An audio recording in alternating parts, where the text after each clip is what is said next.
Hello and welcome to The Mint. I'm Cecilia Kamputa and you're joining us live from our Z10 studios in Harare, Zimbabwe. Now on our show today, Zimbabwe suspended excise duty on raw wine imports for 2 years under Statutory Instrument 68 of 2025 in a move aimed at lowering production costs and strengthening local wineries. And the Insurance and Pensions Commission total restated revenue for the year ended 31 December 2024 amounted to 311 million ZiG, which is 31% above 238 million ZiG recorded in 2023. The regulator has noted soundness in the industry and is working on closing the chapter on the 2009 compensation. We'll give you more of this story after the break. And Absa's group new head is aiming to turn the bank's retail unit into the biggest in South Africa, revamp its regional operations, and bring stability to a firm that has seen 6 top managers in as many years. And Fidelity Gold Refinery Private Limited has established a gold trade enforcement unit, a dedicated arm aimed at tightening controls in the gold value chain. JSE-listed poultry producer Astral Foods has been given official approval to begin vaccinating its broiler breeding stock against the H5 strain of bird flu. Now, the permit was issued by the Department of Agriculture's Director of Animal Health following an 18-month application process. And amid growing global climate concerns, American environmentalist and entrepreneur Drew Schuler has called for deeper cooperation between the United States and China in addressing the climate crisis, urging both countries to move from competition to collaboration. And the latest version of US President Donald Trump's major tax cut and spending bill would add over $3 trillion to debt in 10 years. And this is according to the US Congressional Budget Office, CBO, on Sunday. Now, don't go anywhere. The Mint will be right back.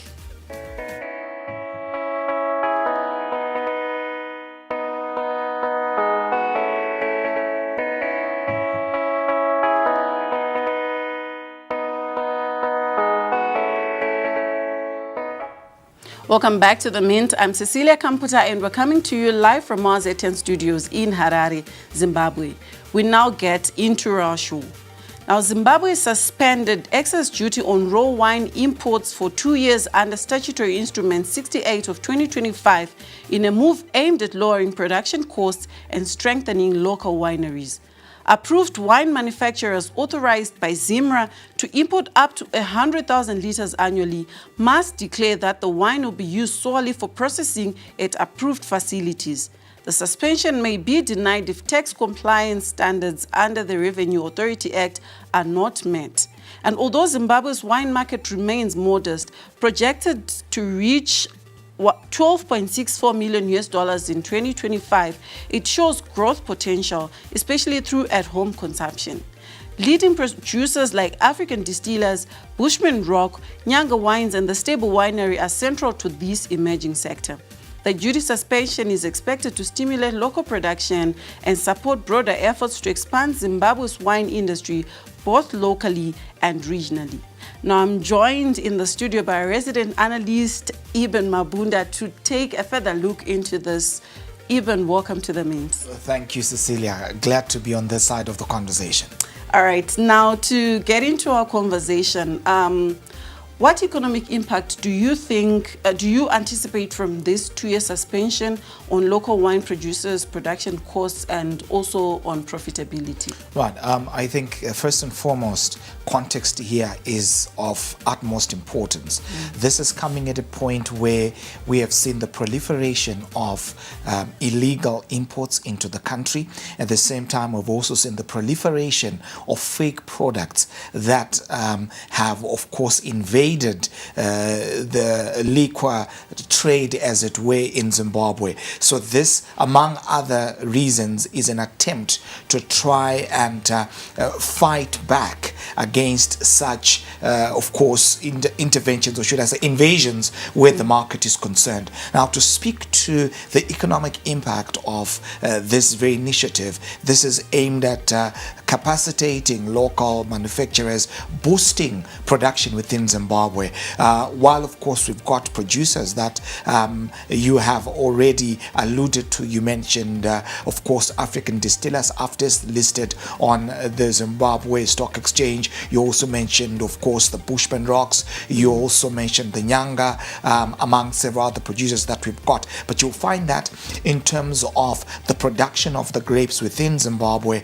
the domestic market, the domestic producers pretty much rely on foreign producers. To be specific, you look at South Africa, you've got the Eastern Cape, you've got the Western Cape. These are major producers of wines within the Southern African hub, as I would put it. So there is a significant reliance on South Africa where of course raw wine is concerned, notwithstanding the fact that there is some degree of grape production that takes place in Zimbabwe, particularly within the Nyanga area. But also at the same time, you've got a scenario where we are heavily reliant on South Africa. So the opening of this window to the import of raw wine serves to capacitate local producers and perhaps bring fairer competition to this domestic market and increase local production. This is also coming at a point where we've seen double digits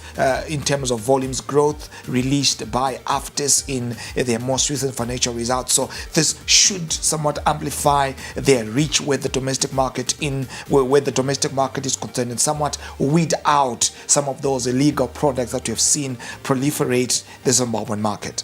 All right, now Eben, how might this policy shift influence foreign investment and capacity expansion in the wine sector in Zimbabwe? No doubt, capacity expansion would be the key word. You can expect there to be increased production domestically and perhaps prompt further investment into the market, I would say, between AFDIS and Delta, which of course are intertwined by means of a shareholding arrangement that's there, by which of course Delta is a significant shareholder within African Distillers. So that might prompt in further investment. We've seen over the past decade Delta in investing in scores of millions where the domestic market is concerned. So this might prompt Delta to further inject where AFDIS is concerned. At the same time, there are other shareholders within AFDIS. I'm making reference to AFDIS because this is the listed liquor producer that we've got in Zimbabwe alongside Delta. The other players, yes, they are significant contributors to the market, but their statistics are not pretty much on the public domain as would African Distillers. But this might perhaps inspire other players within the market to also pursue listing, to also look at how they can generate other forms of capital injection into their operations. All right, and looking at issues of compliance, what compliance and oversight mechanisms should ZIMRA implement to ensure that these raw wine imports are used for production and not diverted for other uses? Look, with the statutory instrument, there is a clear indication, Cecilia, that speaks to the fact that there is a cap of 100,000 liters that a producer or a manufacturer can import into the country. So that serves as perhaps one of the means of trying to bring regulation, much as there has been that intervention. At the same time, ZIMRA has been given the responsibility to ensure that the paperwork is clear in terms of the tax clearances, in terms of the VAT registration. All of those aspects need to be in place so that again some of those errant players within this market do not come in and abuse. And I think aspects such as the track record would need to be a part and parcel of this very instrument to ensure that it's not abused by the deviant players that we have seen playing in Zimbabwe's wine waters. All right, and when it comes to the long-term effects, what are the potential long-term effects on domestic grape farming and local value chains? Well, I think it's a give and take in the sense that if we have producers, I know that within the younger area, we already have some players that are, of course, owners of vineyards that also feed into this very market. And the idea would be to try and find a way of growing that and increasing the capacity. But of late, we have not seen as much investment where that is concerned. So for those that are already producing locally, this might not be as much of an incentive. However, argument there would be the current production, the current input from the domestic producers remains very much at a minimalistic level. So the idea would be to try and find alternative means of injecting funds where the domestic arena is actually concerned. But of course, for the consumers of the wine, they can of course smile all the way to their liquor stores, as this might likely somewhat reduce the cost of production for the producers, and that having a trickle-down effect. But I think it remains to be seen how this will impact the illegal producers, the illegal importers, as well as, of course, the illegal fake products that we have seen on the market. From AFTA's financial statements, they're saying that the recent campaign that's been undertaken by Zimra at Zimbabwe's ports of entry have come in very handy in terms of safeguarding domestic producers. So this is a move toward formalization, because one way or the other raw wine was still coming into the country. So this allows the raw wine to come in through the formal channels, and when that happens, that has a means of boosting local production. And of course, as I said earlier, wine consumers in the country will be smiling all their way to the liquor stores, of course, in the next weeks as well as months to come. All right, Eben, thank you very much for joining us on this show. And now, time for us to take a breather. After the break, IPEC revenue up 31% as pressure mounts on 2009 compensation. Now, don't go anywhere. The Mint will be right back.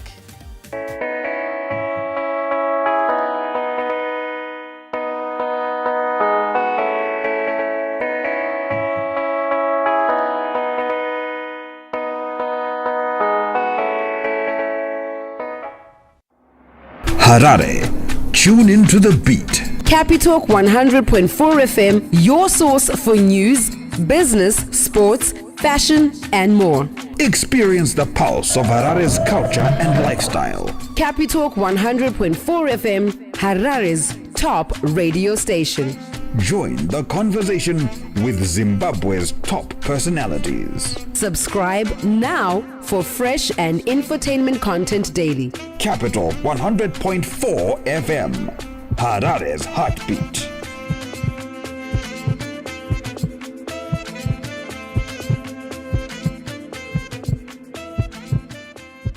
Captain Wally J's about to take you to boot camp. It's the riveting science and tech show that keeps you up to date with the hottest gizmos on the block and revealing the illustrious and innovative visionaries in Zimbabwe. So much to see, you'll keep swiping. This cherry red beauty is the Dairy Auto M7 mini electric car. We've designed our brute force incubator board. Look at what we've got here. Solar powered scarecrow was part of the project that I was supposed to complete. Catch Swipe every Tuesday at 5:30 p.m. on ZTN Prime, DSTV channel 294. Get the picture?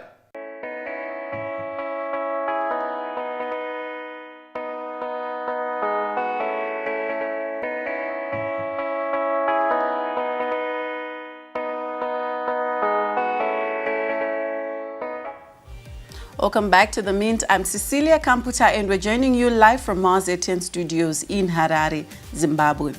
Now, the Insurance and Pensions Commission total restated revenue for the year ended 31 December 2024 amounted to 311 million ZiG, which is 31% above 238 million ZiG recorded in 2023. The regulator has noted soundness in the industry and is working on closing the chapter on the 2009 compensation. Our business reporter Melissa Chatikobo gives us more in this report. The financial and insurance sectors demonstrated resilience, growing by 4.8%, an increase from 2.4% in 2023. IPEC total restated revenue was up 31% in 2024 and total expenditure was up 18% compared to 2023. The Commission recorded a surplus of 12 million ZiG. The Commission cites an increase in the insurance sector, but one pain point has been the delivering of pre-2009 compensation. The hurdle in the process has been poor data integrity, inadequate asset separation, among other concerns. Pension in the insurance industry is strong, but what we are doing is to encourage you to do more. And we want you to grow. That's why we talk of investors should come and invest in the industry. To speed up the exercise, IPAC is collaborating with relevant stakeholders to introduce greater flexibility and compliance requirements. And we are now going to be working mainly using audited financial statements and also actuarial reports which were produced during the investigative period. In addition to that, we've also agreed that shareholders will be levied a certain percentage of shareholders' assets towards compensation. In 2024, IPEC approved 2 pension funds compensation schemes. About $522,000 United States dollars was disbursed to the 2 schemes' eligible members. But we are getting there now. I think there's the Commission has said, there's commitment from the industry, there's commitment from government itself that they will do something. There's commitment from NASA, from IPEC, because those are the institutions which were quoted in the Justice Smith report. Minister of Finance says the Commission has to put this matter to bed. Government is committing to settle this in the next 3 years. I wish to underscore the need to bring closure to the issue of 2009 compensation, which is long overdue. While it's on its party, government has already commenced paying its pensioners and is committed to bring the issue to finality within the next 3 years. While the numbers paint a picture of growth and resilience, IPEC still faces the pressing task of settling decade-old compensation claims. With government's commitment and renewed stakeholder collaboration, the next 3 years may finally bring closure to a long-standing grievance. Reporting for ZTM Prime, I'm Melissa Chatkobo in Harare. Now, moving on, Fidelity Gold Refinery Private Limited has established a Gold Trade Enforcement Unit, GTEU, a dedicated arm created under recent amendments to the Gold Trade Act, Chapter 2103, through Section 48 of the Finance Act No. 2 of 2024, a significant development aimed at tightening controls in the gold value chain. Fidelity Gold Refinery, the country's designated national gold refinery, is now mandated to oversee the GTEU's operations following the insertion of Part A in the amended Act, which gives legal effect to the unit's formation. Peter Magaramombe, Fidelity General Manager, said, in terms of the amendment, the managing director of the National Gold Refinery appoints the head of the unit. Now, the GTEU comprises Fidelity staff and Zimbabwe Republic police officers appointed by the Police Commissioner General.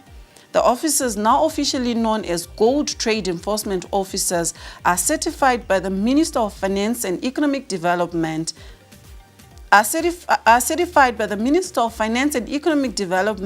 and are each issued a certificate as proof of their authority. The creation of the GTEU represents a bold institutional mechanism to curb illicit gold trading, smuggling and leakages that have historically cost the country millions in potential revenue and foreign currency. At the core of its operations, the GTEU assists miners in preventing gold theft at mining sites and prevent unauthorized trading, ensuring gold is sold only to licensed dealers or authorized individuals.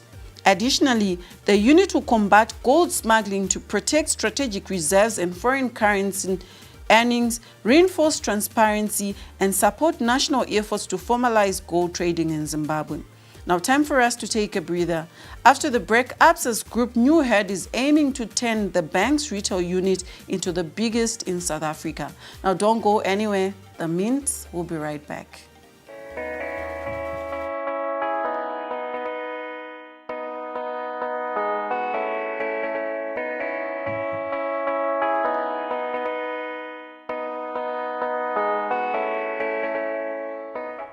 Catch exclusive interviews every weekday for candid, exciting, and thought-provoking conversations with your host, Erika Ndoro. We talk about arts, we can talk about sports, we can even talk about politics, and sometimes we venture into a nice guitaristic play.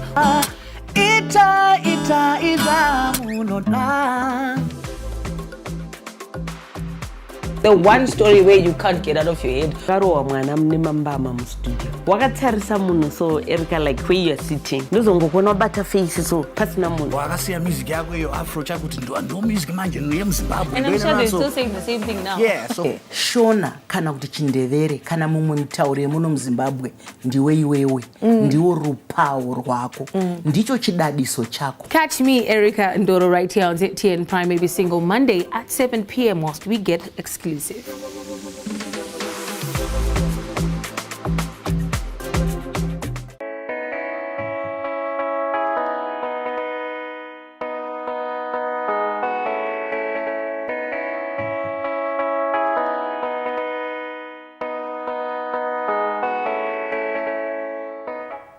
Welcome back to The Mint. I'm Cecilia Kamputa and we're joining you live from our ZTN studios in Harare, Zimbabwe. Now, Absa's group new head is aiming to turn the bank's retail unit into the biggest in South Africa, revamp its regional operations, and bring stability to a firm that has seen 6 top managers in as many years. Chief Executive Officer Ken Fihla, who was pushed from larger rival Standard Bank Group, also seeks to bolster non-interest revenue and return on equity at South Africa's 3rd biggest lender by assets. Fihla will unveil his strategy to the board in the next couple of months. This used to be an unbelievable institution and still is in many respects, Fihla, 58, said in his first interview since taking over on June 17. But unfortunately, some of the challenges of the successive leadership changes resulted in the organization losing its sharpness when it comes to that external focus, he added. The churning of CEOs since Maria Ramos retired in 2019 has weighed on Absa's profitability, making it one of the worst performers out of the continent's 9 largest lenders. Fihla says management stability will help the bank's 36,800 employees focus on clients and boost ROE from 14.8%, which compares with 29% at Capitec Bank Holdings. And moving on, JSE-listed poultry producer Astral Foods has been given official approval to begin vaccinating its broiler breeding stock against the H5 strain of bird flu. The permit was issued by the Department of Agriculture's Director of Animal Health following an 18-month application process in South Africa. The approval, granted under strict conditions outlined in the department's November 2023 guidelines, allows Astral to implement a vaccination program on one of its large breeding farms in Gauteng. The vaccine, supplied by an international manufacturer, is already in use in other countries that have adopted vaccination strategies against bird flu. While the vaccine targets the H5 strain, it does not protect against the H7 strain, the variant responsible for South Africa's devastating 2023 bird flu outbreak, which led to widespread culling, disruptions in supply, and severe financial losses from poultry producers. However, the prevalent disease risk, both globally and in South Africa at present, is the H5 strain of bird flu, Astral points out. The strain, now identified as the primary disease threat both globally and locally, is the focus of the vaccination rollout. According to Astral, that significantly reduces mortality and virus shedding. In another story, amid growing global climate change concerns, American environmentalist and entrepreneur Drew Schuler has called for deeper conversation between the United States of America and China in addressing the climate crisis, urging both countries to move from competition to collaboration.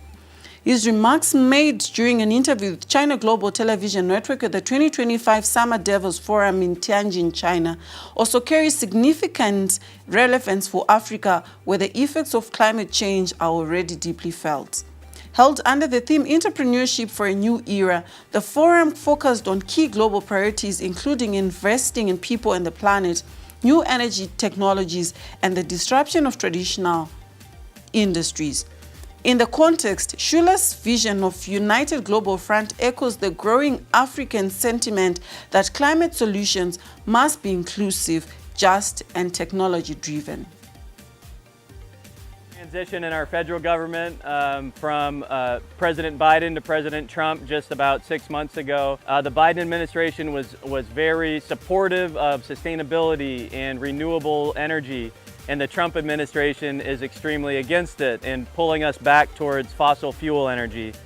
And this is a big problem. The U.S. is no longer a leader in this space. We're the only country that's pulled out of the Paris Agreement, which is really disappointing. So I hope that the global community understands that while Trump and the people who voted for him in the U.S. support these issues, there's about half of people in the United States who do not support this, and are people like me that are really working towards sustainability globally. Now, his call for a cooperative, borderless approach to climate action also resonates strongly with Africa's push for global equity and green innovation. I'd absolutely love everyone in both the United States and in China to not think of ourselves as competitors, but to really think of ourselves as allies in this fight against solving the climate crisis. We have one planet, we're all one people without borders around the Earth. And so there's so much that we can do together in trade, in advancing new technologies, in supporting entrepreneurs like me and starting companies that will help to provide tools and solutions to the climate crisis, in sharing ideas, between our two countries. So we can have such a positive relationship between the U.S. and China. It doesn't need to be competitive. Sometimes competition helps innovation. But I think about China as just full of wonderful people and an inspiring place. So I'm drawing a lot of inspiration from China myself. Now, for African nations which stand on the front lines of climate change, climate vulnerability, Schuller's message underlines the importance of global unity, cross-border knowledge exchange, and investment in green entrepreneurship, values that empower local innovation and elevate Africa's role in shaping a sustainable future. And the latest version of US President Donald Trump's major tax cut and spending bill would add over $3 trillion to debt in 10 years, according to the US Congressional Budget Office CBO on Sunday. Dubbed the One Big Beautiful Bill Act, the bill cleared a 51-49 procedural vote in the US Senate late Saturday night, setting the stage for the debate. In their latest analysis, the CBO noted the CBO noted that the latest Senate version of the massive tax cut and dollars of the U.S. debt over the next decade, about $1 trillion more than the version passed by the House of Representatives last month. Republicans have opposed the CBO's analysis with findings of the White House Council of Economic Advisors published last Wednesday, arguing that the bill, along with other Trump administration policies, would stimulate economic growth and help reduce the national debt. The bill is a core agenda for the Trump administration, encompassing a range of policies including taxation, border control, and artificial intelligence. It aims to extend the 2017 tax cuts, cut other taxes, and boost military and border security spending while offsetting revenue losses through deep cuts to Medicaid, food stamps, renewable energy, and other social welfare programs. Now, that is all we had for you in today's episode of The Mints. Good afternoon and pleasant viewing.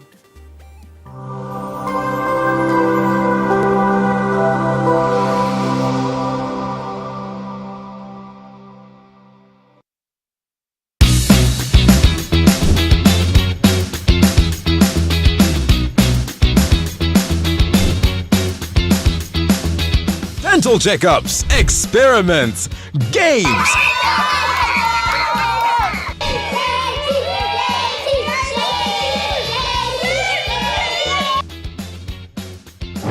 The mixture is making bubbles and the bubbles have changed color. Our balloon has been